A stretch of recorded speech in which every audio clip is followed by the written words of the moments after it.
नमस्कार.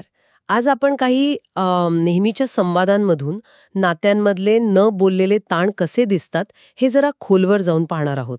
हं, आपल्याकडे काही संभाषणं आहेत.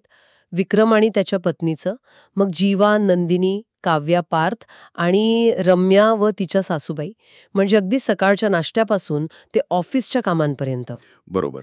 आणि आपला उद्देश हा आहे, की यातून म्हणजे त्या लोकांच्या नात्यांमधल्या ज्या छुप्या भावना आहेत किंवा समीकरणं बदलतायत ते उलगडून बघायचं. अगदी.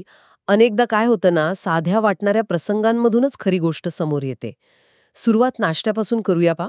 तिथेच बघा किती फरक आहे. हो, खरंय.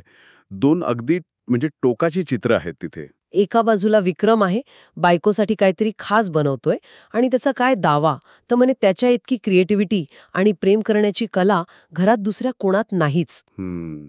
थोडं अति वाटेल, पण ठीक आहे, प्रेम दाखवण्याचा त्याचा मार्ग आहे तो. हो, पण मग दुसरीकडे जीवा, त्याचं काय? जीवाचं प्रकरण थोडं वेगळं आहे. म्हणजे बघा, तो नंदिनीसाठी ऑमलेट बनवायला जातो. पण काय होतं, नेमका त्या दिवशी तिचा मांसाहार नसतो. अरे देवा, म्हणजे हेतू चांगला असूनही फसगत. अगदी. यालाच त्या संवादात गमतीने जीवा इफेक्ट म्हटलंय. म्हणजे प्रेम व्यक्त करण्याचे प्रयत्न कसे काय म्हणतात त्याला उलटे पडू शकतात किंवा गैरसमज निर्माण करू शकतात याचं उदाहरण आहे. म्हणजे समोरच्या व्यक्तीचा विचार किती महत्वाचा असतो नाही का. बरं, हा झाला एक भाग. पण काव्य आणि पार्थ यांच्यात मात्र काहीतरी वेगळंच शिजतंय असं वाटतंय. हम्म रम्या आणि तिच्या सासूबाईंच्या बोलण्यातून तसं जाणवतंय की त्यांच्यात खूप तणाव आहे. अगदी. काव्य एकदम बदललीय. म्हणजे पार्थसाठी उपास करणं, स्वयंपाक करणं, पण त्याच वेळी असं वाटतं की पार्थ तिच्यापासून थोडा दूर गेलाय. काहीतरी मोठं घडलंय नक्की. आणि त्या तपकिरी पाकिटाचं काय, ते तर अजूनच संशय वाढवतंय. हो ना. सासूबाईंनी पाहिलं ते पाकीट आणि काव्याने कसं अभ्यासाचं आहे म्हणून पटकन हिसकावून घेतलं. म्हणजे नक्कीच काहीतरी लपवण्याचा प्रयत्न. याचा संबंध पार्थच्या त्या घटस्फोटाच्या विचारांशी असू शकतो का, जो म्हणे 7 दिवसांनी कोर्टात जाणार आहे? शक्यता आहे. कारण नंतर काव्या स्वतःच अनिशाला सांगते की हे जे सगळं वागणं आहे तिचं बदललेलं ते प्रेमातून नाहीये. अच्छा, मग ते आहे अपराधीपणाच्या भावनेतून, म्हणजे गिल्टमधून.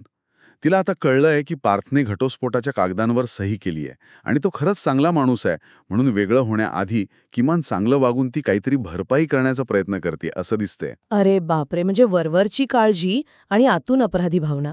नात्यांमधली ही बाजू पण खूप गुंतागुंतीची असते.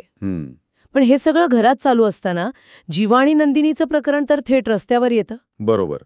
काव्याचा संघर्ष आतल्या आत आहे, तर यांचा जाहीरपणे. नंदिनी रिक्षा पकडतीये आणि जीवा काय करतोय तर तिला त्याच्या चक्काचक बाईकवर सोडण्याचा आग्रह करतोय. आणि त्यात तो तिसरा माणूस येतो, जो जीवाला रोड रोमिओ समजतो. हो, आणि मग परिस्थिती अजूनच बिघडते.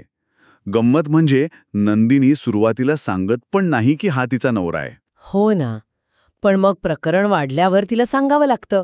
पण यातला खरा ट्विस्ट काय, तर जीवा नंतर सांगतो की त्यानेच मुद्दाम 3 रिक्षावाल्यांना नकार द्यायला लावला होता.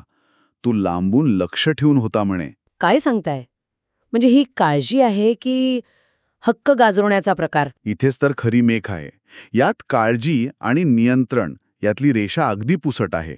आपुलकी आहे, पण समोरच्याच्या नकळत गोष्टी मॅनेज करण्याचा प्रयत्न पण आहे. आणि त्यामुळेच ते सार्वजनिक ठिकाणी अवघडले पण येतं. हं, हे नात्यांमधलं एक वेगळं डायनॅमिक आहे. बरं, या सगळ्या वैयक्तिक गोंधळात ऑफिसचं काम मात्र सुरूच आहे. अगदी. पार्थ ऑफिसमधली एक महत्वाची डील रम्याकडे देतो. म्हणजे व्यावसायिक विश्वास अजूनही आहे. हो, वैयक्तिक आयुष्यात काहीही असलं तरी. पण दुसरीकडे घरी जाताना काव्या मात्र पार्थ सोबतच जायचा हट्ट करते. हे पण विचित्रच आहेच. म्हणजे घटस्फोटापर्यंत गोष्टी आल्या असल्या तरी काही जुन्या सवयी किंवा अवलंबित्व म्हणा, ते अजून आहे. नातं पूर्ण तुटलेलं नाहीये, पण एका विचित्र वळणावर अडकले. तर या सगळ्या वेगवेगळ्या संवादांमधून एक गोष्ट मला वाटते स्पष्ट होतीये. वरवरच्या कृती आणि त्यामागचे खरे हेतू यात खूप फरक असू शकतो. अगदी बरोबर. नाश्ता बनवणं हे प्रेम असू शकतं, पण ते फसगत पण ठरू शकतं. काळजी दाखवणं हे अपराधी भावनेतनं पण येऊ शकतं. आणि तो संशय, ते तपकिरी पाकीट, जीवाचा तो हक्क गाजवण्याचा प्रकार, सार्वजनिक ठिकाणचा गोंधळ. आणि तरीही व्यावसायिक आयुष्य पुढे चालू ठेवणं, हे सगळं मिळून मानवी संबंध किती गुंतागुंतीचे असतात हेच दाखवतं. स्नेह, गिल्ट, कंट्रोल, बदलती समीकरणं सगळं एकत्र आहे. खरंय. या सगळ्या चर्चेनंतर एक विचार मनात येतोच. आपल्या रोजच्या साध्या बोलण्या वागण्यामागे अशा कितीतरी न सांगितलेल्या गोष्टी, न सुटलेले संघर्ष किंवा खोल भावना लपलेल्या असू शकतात नाही का? हाच कळीचा मुद्दा आहे. एखाद्याने सहजपणे पाकीट हिसकावून घेणं किंवा अपराधी भावनेतून अचानक काळजी दाखवणं, या छोट्या वाटणाऱ्या गोष्टींमधून नात्यांच्या कोणत्या अज्ञात आणि गुंतागुंतीच्या पैलूंवर प्रकाश पडतो याचा विचार करायला नक्कीच जागा आहे.